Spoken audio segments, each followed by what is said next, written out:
بات ہے، اس دور میں اسکولوں کی تعداد بہت کم ہوتی تھی۔ کئی گاؤں چھوڑ کر ایک اسکول ہوتا تھا، اس لیے بچے دور دراز کا سفر طے کر کے اسکول پڑھنے کے لیے آیا کرتے تھے۔ ان کے لیے روز آنا جانا، اتنا لمبا سفر طے کرنا مشکل ہوتا تھا، اس لیے وہ اسکول کے اندر ہی رہتے تھے۔ ان کے رہنے کے لیے کمرے بنائے گئے ہوتے تھے۔ وہ اسکول کی صفائی ستھرائی بھی کر دیتے اور اسکول میں لگے پودوں کو پانی بھی دے دیتے اور کھانا پکانے میں بھی مدد کرتے۔ ایک دفعہ ایک بچہ اسکول میں پڑھنے کے لیے آیا۔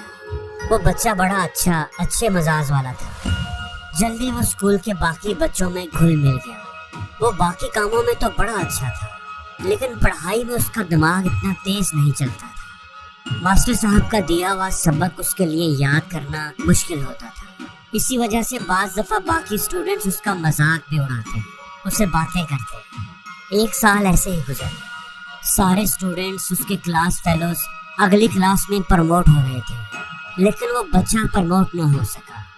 ماسٹر صاحب نے ہر طرح کی کوشش کر کے دیکھ لی، لیکن وہ بچے کو پڑھانے میں کامیاب نہیں ہو سکے۔ آخر ماسٹر صاحب تھک گئے، ہمت ہار گئے۔ انہوں نے ایک دن اس بچے کو بلا کر کہا، بیٹا میں نے تمہیں پڑھانے کی، سکھانے کی ہر ممکن کوشش کی ہے، تمہاری مدد کرنے کی پوری کوشش کی ہے، لیکن کوئی چیز بھی تمہارے دماغ میں بیٹھتی ہی نہیں، تم کچھ بھی سیکھ نہیں پاتے۔ ہو سکتا ہے تعلیم تمہاری قسمت میں ہی نہ ہو، اس لیے بہتر ہے کہ تم گھر چلے جاؤ، اپنا ٹائم ضائع نہ کرو، اپنی فیملی کے ساتھ رہو اور کھیتوں میں اپنے باپ کے ساتھ کام کرو۔ لڑکا تو پہلے ہی بڑا پریشان تھا، وہ بھی اب سوچنا شروع ہو گیا تھا کہ شاید اب یہ پڑھائی مجھے چھوڑ دینی چاہیے، یہ میرے بس کی بات نہیں ہے۔ استاد کی باتیں سن کر اس نے پڑھائی چھوڑنے کا فیصلہ کر لیا۔ دکھی دل کے ساتھ اس نے اپنے استاد کو خدا حافظ کہا اور اپنا سامان سمیٹ کر گھر کی طرف روانہ ہو گیا۔ گرمیوں کا موسم تھا، چلتے چلتے اسے دوپہر ہو گئی تھی۔ راستے میں اسے پانی کا ایک کنواں نظر آیا جہاں سے عورتیں پانی بھر رہی تھیں۔ اسے بھی پیاس لگی ہوئی تھی۔ اس نے سوچا کہ کنویں سے جا کر تھوڑا سا پانی پی لو، اپنی پیاس بجھا لو۔ کنویں کے پاس جا کر اسے تھوڑا انتظار کرنا پڑا۔ وہ کھڑا ادھر ادھر دیکھ رہا تھا کہ اس کی نظر کنویں کی دیوار پر پڑی۔ کنویں کی دیوار جو پتھروں سے بنی ہوئی تھی، اس پر کچھ خاص قسم کے نشان بنے ہوئے تھے۔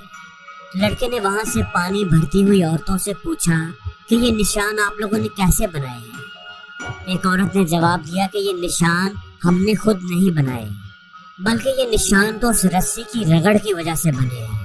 جب پانی کا ڈول نکالنے کے لیے رسی کو کھینچتے ہیں تو رسی پتھر کے ساتھ رگڑ کھاتی ہے، اور بار بار ایسا ہونے کی وجہ سے پتھر گھس گیا ہے اور یہ نشان بن گئے ہیں۔ اب بچہ یہ بات سن کر سوچ میں پڑ گیا۔ اس نے سوچا کہ بار بار رگڑنے کی وجہ سے ایک نرم سی رسی نے بھی پتھر پر نشان ڈال دیا ہے۔ ایک پتھر جو اتنا سخت ہے، مضبوط ہے، اس پر ایک نرم سی رسی نے نشان ڈال دیا ہے بار بار رگڑنے کی وجہ سے۔ تو پھر میں بھی بار بار کوشش کر کے، پریکٹس کر کے کیوں نہیں پڑھ سکتا؟ اس واقعے نے اسے بڑا متاثر کیا اور اس نے اسکول واپس جانے اور دوبارہ پڑھائی شروع کرنے کا ارادہ کر لیا۔ اب اس نے ایک نئے جذبے کے ساتھ پڑھائی کرنا شروع کر دی۔ اس نے سخت محنت کی، بار بار پریکٹس کی۔ اس کا استاد بھی اس کے جذبے اور اس کی محنت کی وجہ سے بڑا خوش تھا۔ اب کی بار اس لڑکے نے پڑھائی میں بڑی کامیابی حاصل کی، وہ سب سے آگے نکل گیا۔ کچھ ہی سالوں کے بعد وہ لڑکا ایک بہت بڑا اسکالر بنا۔ اس نے کئی ساری کتابیں لکھی، کئی لوگوں تک اپنا علم پھیلایا۔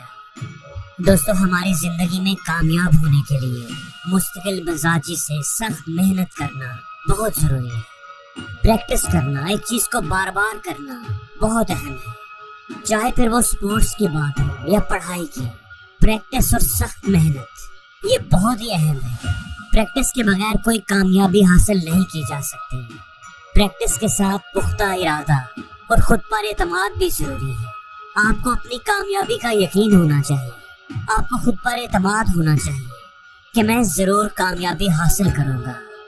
اس کہانی میں ہم دیکھتے ہیں کہ شروع میں وہ لڑکا پڑھائی میں بڑا ویک تھا، اسے کچھ بھی یاد نہیں ہوتا تھا، لیکن جب اس نے پڑھائی کا پختہ ارادہ کر لیا کہ میں نے پڑھنا ہی پڑھنا ہے، اور پھر اس کے لیے اس نے بار بار پریکٹس کی، انتھک محنت کی، تو اسے کامیابیاں ملتی گئیں۔ اور یہ صرف اور صرف 3 چیزوں کی وجہ سے ممکن ہوا: کامیابی کا پختہ ارادہ، مستقل مزاجی، اور بار بار پریکٹس، بار بار ریویژنز۔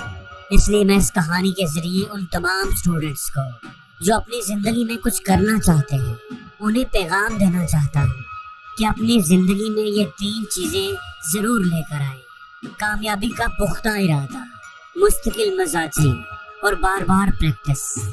زندگی میں جتنے بھی کامیاب لوگ گزرے ہیں وہ کسی لحاظ سے بھی آپ سے بہتر نہیں تھے۔ ان کے اندر کوئی ایسی کوالٹیز نہیں تھی جو آپ کے اندر نہیں ہے۔ وہ صرف اس وجہ سے کامیاب ہوئے کہ انہوں نے کامیابی کے لیے سخت محنت کی، مستقل مزاجی سے بار بار کوشش کی۔ انہوں نے کامیابی کا پختہ ارادہ کیا ہوا تھا، انہیں خود پر یقین تھا۔ خود پر یقین، مستقل مزاجی اور بار بار کوشش، بار بار پریکٹس ایسی خوبیاں ہیں جن کی مدد سے آپ کچھ بھی اچیو کر سکتے ہیں۔ اور زندگی میں ہر روز کچھ نیا سیکھو، نیا سوچو، نیا کرو۔